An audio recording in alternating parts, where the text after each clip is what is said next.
오늘은 창세기 25장 에서와 야곱입니다. 1절에 아브라함이 후처를 맞이하였으니 그의 이름은 그드라라. 그리고 2절에 보면은 그에게 6 자녀를 주십니다. 그리고 거기에서 여러 족속들이 나오게 됩니다. 하나님이 약속하신 대로 너는 열국의 아버지가 되리라 하신 말씀대로 이 후손들이 다 번성하여 여러 족속을 이루게 됩니다. 여기서 그드라의 의미는 하나님을 기쁘시게 하면 하나님께서 그의 육신의 삶도 풍성하게 주신다는 말씀입니다. 그래서 내 영혼이 잘됨같이 너의 범사가 잘되고 강건하기를 내가 간구하노라. 하나님을 기쁘시게 했습니다. 이삭을 드렸습니다. 그래서 아브라함의 일생을 보면은 자녀를 하나님께 다 드렸습니다. 이스마엘은 내어 쫓았죠. 그리고 이삭은 죽여서 바쳐드렸습니다. 그리고 이 6 자녀들은 동쪽으로 떠나게 하죠. 그래서 하나님께서 우리들에게 육신의 것을 풍성하게 주셨을 때에 그것이 하나님의 일에 방해가 되지 않도록 정리할 수 있는 사람. 그래서 아브라함은 참 믿음의 사람이라 하는 것은 그의 정을 잘 정리하였다. 그래서 하나님의 초점, 하나님의 복음의 중심은 이삭이라는 것을 알고 그 이삭을 통하여 하나님이 일하시도록 방해가 되지 않도록 그의 6 자녀들을 동쪽으로 보내게 되는 것을 볼 수가 있습니다. 거기서 서자라는 단어가 나오죠. 이 서자라고 하는 것은 본부인이 아니고 6절에 서자라는 단어가 나오죠. 본부인이 아니고 작은 부인들을 통해서 태어난 자녀들을 말합니다. 그런데 여기서 복음적인 의미는 우리가 아는 것처럼 사라는 새 언약입니다. 그래서 하나님이 계신 줄은 알아요. 그러나 하나님의 말씀을 모르는 사람, 그런 사람들이 있죠. 그게 바로 이 그드라의 후손들입니다. 이들은 하나님과 함께 일할 수 없습니다. 하나님 계신 줄 알죠. 그러나 하나님의 말씀을 따라 하나님의 일을 이룰 수는 없어서 그들을 동쪽으로 떠나게 하죠.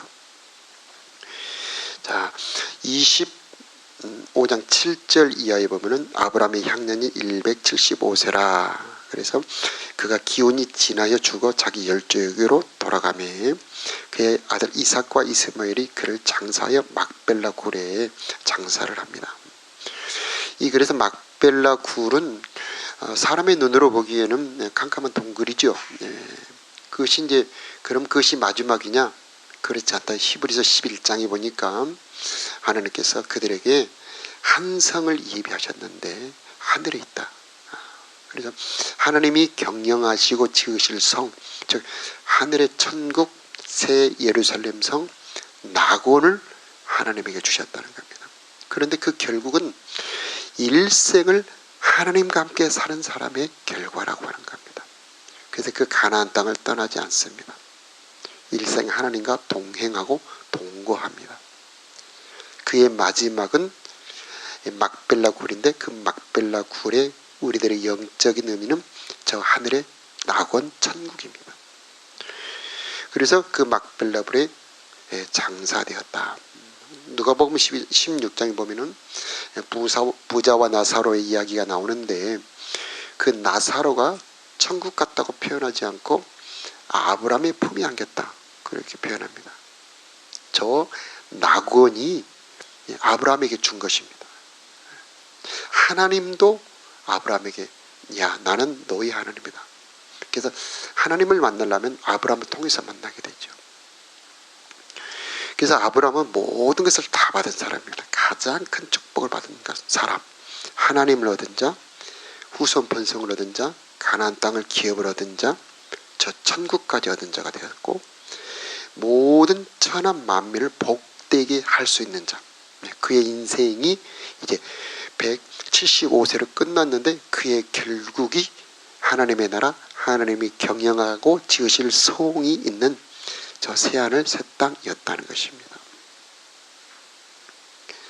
자, 25장 11절은 하나님 함께 읽겠습니다. 시작. 아브라함이 죽은 후에 하나님이 그 아들 이삭에게 복을 주셨고 이삭을 부엘라 헤로이 근처에 거하였더라. 아멘. 여기서 하나님의 역사의 이제 중심이 이삭에게로 넘어갑니다. 왜 이삭이 복을 받았느냐? 딱 이유는 한 가지입니다. 아브라함에게서 태어났다. 우리들이 복받는 이유는 무엇인가? 딱 한 가지. 하나님의 자녀로 태어났다. 그래서 거듭남의 은혜를 받아서 누려라.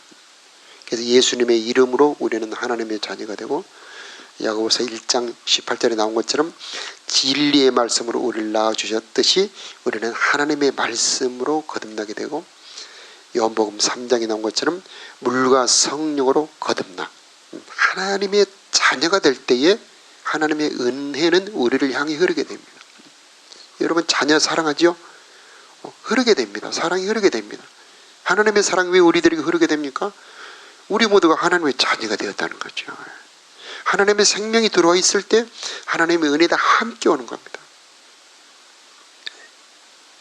그래서 우리는 하나님의 은혜 중에서 거듭남의 은혜를 먼저 받아야 되는 겁니다. 그러면 하나님께서 자연히 모든 은혜를 이삭처럼 부어주시게 되어 있는 것입니다. 12절 이하에는 이스마엘의 후예에 대한 설명이 쭉 나오는데 약속대로 번성케 합니다. 12족속을 이루게 됩니다. 그런데 그 12족속은 18절에 보면은 형제의 맞은편에 거하였더라.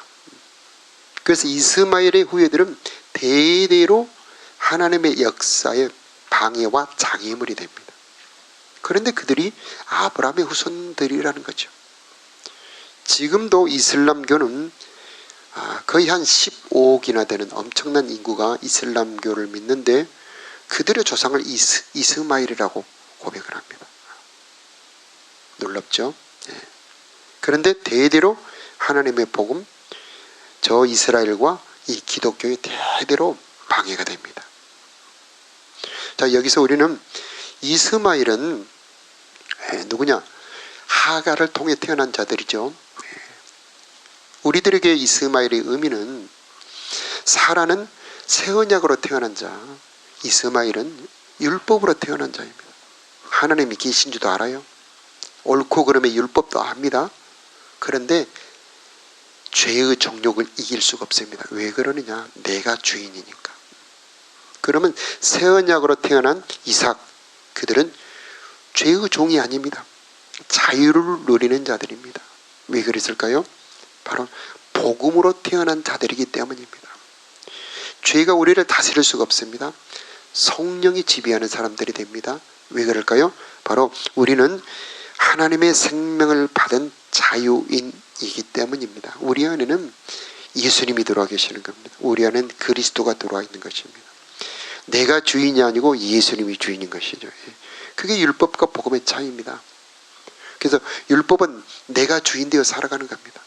그러나 복음은 내가 주인이 되지 않고 내 안에 그리스도가 살고 계시는 겁니다. 주님은 내 안에, 나는 주님 안에 사는 것. 그게 바로 복음입니다. 내가 주인이 아니죠. 하나님이 주인이고 하나님의 역사가 내 안에 중심이 될 때에 그게 바로 복음의 자녀 이삭이 되는 겁니다. 자, 19절 이하에 보면은 이삭의 후예는 이러하니라 하면서 아브라함은 이삭을 낳았고 20절 함께 읽겠습니다. 이삭은 시작. 이삭은 40세에 리브가를 취하여 아내를 삼았으니 리브가는 밧단 아람 족속 중 부디엘의 딸이요 아람 족속 중 라반의 누이였더라. 여기서 드디어 리브가가 등장을 하게 됩니다. 결혼을 하지요. 어제 우리가 보았던 것처럼 리브가는 가겠느냐 할 때에 먼 거리를 떠나 이삭의 아내가 되기 위해서 떠납니다.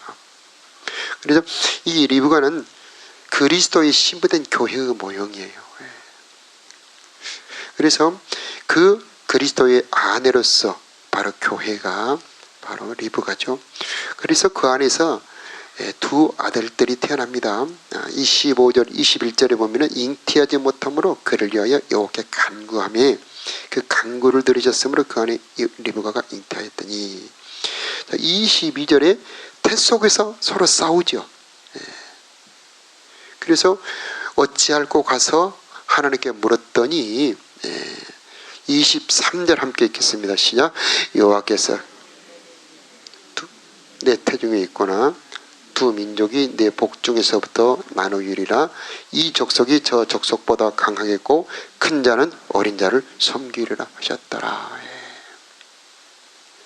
같은 예수를 믿는데 두 민족이 있다는 겁니다. 육신의 자녀와 성령의 자녀를 말하는 겁니다. 에서는 육신의 자녀입니다. 사냥꾼입니다. 세상 재미에 취하여 살아갑니다. 그는 구원받은 사람이에요. 장자권이 있습니다. 성령도 받은 사람입니다. 그러나 그 장자권을 이루기 위해서 달려가지 않습니다. 육신의 정욕대로 살아가는 사람입니다. 그러나 야곱은 다르죠.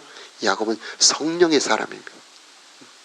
육신의 정력을 제어하며 하나님의 뜻, 그 기업을 잡기 위해서 달려가는 자, 갈망하는 자, 사모하는 자, 성령의 사람을 말하는 겁니다. 그래서 큰 자는 어린 자를 섬기리라. 그래서 이 큰 자는 육신대로 사는 사람을 말하는 겁니다. 먼저 된 자가 나중되고 나중된 자가 먼저 된다. 이것은 아무리 하나님의 그 은혜를 주셨다 할지라도 그 하나님의 뜻을 따르지 않는 자, 성령을 따르지 않는 자하고는 하나님이 일할 수 없다는 얘기입니다. 그래서 24절에 보면 쌍둥이가 나오죠. 쌍둥이. 그래서 이 두 자녀들이 서로 다투게 됩니다. 그래서 육신으로 난 자는 성령으로 난 자를 핍박한다고 성경이 말씀을 합니다. 자, 에서와 야곱을 사람으로 본다면은 참 해석하기 어렵고, 자, 문제는 에서와 야곱이 다 내 안에 들어있다는 얘기죠. 내 안에 들어있는 육신의 정욕, 그것은 에서와 같고요. 그 다음에 내 안에 거듭난 새 사람은 야곱과 같습니다. 그럼 내가 야곱으로 살아야 될 것이냐, 에서로 살아야 될 것이냐. 그래서 성령의 인도를 따라가는 사람, 육신의 소욕을 제어하고 죽이는 사람. 너희가 육신대로 살면 반드시 죽을 것이지만은 영으로서 육체의 행실을 죽이면 살리니. 무릇 하나님의 영으로 인도함을 받는 자들이 곧 하나님의 아들이라. 그렇게 로마서 8장에 말씀하고 있습니다. 그래서 야곱은 누구냐? 성령의 인도를 받는 사람. 육신의 생각을 따르지 않고 영의 생각, 하나님의 말씀을 따라 사는 사람이 바로 이 야곱인 것입니다. 자, 여기서 유명한 사건이 나오죠. 야곱이 밭죽으로 에서의 장자권을 산 사건. 정말 엄청난 사건이죠. 히브리서에 이것을 언급을 하고 있습니다. 밭죽 한 그릇, 식물 한 그릇으로 장자의 명분을 판 에서와 같이 망령된 자가 있을까 두려워하라. 이 장자권은 우리들에게 뭘 말합니까? 하나님 자녀의 권세를 말합니다. 하나님의 자녀의 권세. 하나님의 자녀의 권세를 한 그릇 식물에 팔아버린 사람, 육신의 정욕에 팔아버린 사람, 육신의 소욕을 따라 살아버린 사람, 에서는 망령된 자다. 그래서 두려워하라는 겁니다. 하나님이 우리들에게 주신 것이 무엇입니까? 놀라운 성령을 주셨습니다. 놀라운 하나님의 복음의 말씀을 주셨습니다. 성령을 따라 말씀을 이루며 살아가는 것이 바로 에서의 삶, 우리 믿음의 사람들의 갈 길이라는 것입니다. 그런데 에서는 그걸 팔아버렸습니다. 내가 하나님의 뜻을 이루지 않으면 하나님의 역사가 중단되느냐? 그렇지 않습니다. 내 대신 다른 할 사람이 기다리고 있다는 것입니다. 그래서 내가 하나님 역사의 주인공이 되어야 되는 겁니다. 다른 사람이 내 역사의 주인공이 아니고 내가 하나님의 뜻을 이루는 자가 되기를 원합니다. 나를 통하여 하나님의 역사를 이루어주시고 하나님의 뜻을 이루어 주시옵소서. 바로 이게 야곱입니다. 하나님은 에서와 함께 일하지 않고 야곱과 함께 일합니다. 우리 모두가 야곱이 되었으면 좋겠습니다. 성령을 따라갔으면 좋겠습니다. 우리들에게 하나님이 주신 영의 생각을 따라가는 우리들이 됐으면 좋겠습니다. 우리들에게 주신 보배로운 선물이 뭐냐? 생명의 성령의 법입니다. 쉽게 말하면 성령입니다. 네. 하나님의 영을 우리들에게 부어주셨습니다. 영은 가장 보배로운 것입니다. 그 어떤 물질의 보호보다 이 영을 주었다는 것은 놀라운 선물이죠. 영이 떠나면 육체는 시체가 되지 않습니까? 영처럼 귀한 것이 없는데 하나님께서 자기의 영을 우리들에게 부어주셨다는 겁니다. 그래서 성령의 역사를 따라가는 사람에게는 좋은 일이 많습니다. 성령의 역사를 따라가면 생명의 역사가 있고 성령의 역사를 따라가는 사람들에게는 평안이 있습니다. 성령의 역사를 따라갈 때에 시편 23편처럼 푸른 초장 같은 우리들의 인생이 펼쳐지게 되는 겁니다. 모든 일이 협력하여 선을 이루게 되죠. 그래서 우리들의 오늘 기도의 제목, 하나님 내가 에서처럼 살지 않고 야곱처럼 사는 자가 되기를 원합니다. 성령이 나를 인도해 주실 때 따라가는 내가 되게 하여 주옵소서. 에서처럼 사냥하다가 피곤에 지쳐서 죽을 지경이 될 때까지 사냥을 하고 간신히 집으로 돌아옵니다. 정말 장자권이 귀중한지를 그 전에 알았을 수도 있잖아요. 그러나 그 배고픔에 장자의 명분을 가볍게 팔아버립니다. 너무나 보배로운 것을 육신의 정욕에 팔아버립니다. 육신의 정욕을 제어하지 못하는 자, 세상 쾌락에 취하여 사는 자, 하나님 그 사람하고 함께 일할 수 없습니다. 쟁기를 잡고 뒤를 돌아보는 자는 내게 합당하지 않다. 하나님의 역사는 보배로운 것입니다. 하나님이 이루시려고 하는 일은 엄청난 겁니다. 우리 인간의 생각으로 상상할 수 없는 어마어마하게 보배로운 일을 우리를 통해 이루려고 하는 겁니다. 하나님의 뜻을 이루려고 하고 있습니다. 그런데 내 육신의 사사로운 일에 정욕의 세상 쾌락에 잡힌다면 우리는 하나님의 일을 이룰 수가 없습니다. 야곱처럼 갈망하는 자, 하나님 나를 통하여 이루어 주시옵소서, 저를 써 주시옵소서. 하나님은 그 사람과 함께 일할 수가 있는 것입니다. 우리들에게 주신 구원의 역사, 우리들에게 주신 하나님 자녀의 신분 너무나 보배롭습니다. 에서처럼 팔아버리지 마시고 야곱처럼 소중하게 간직해서 하나님이 사용해 주시고 하나님 여러분을 통해서 하나님의 일을 이루어 주시는 사용받는 저 여러분 되시기를 축복합니다. 자, 기도하겠습니다.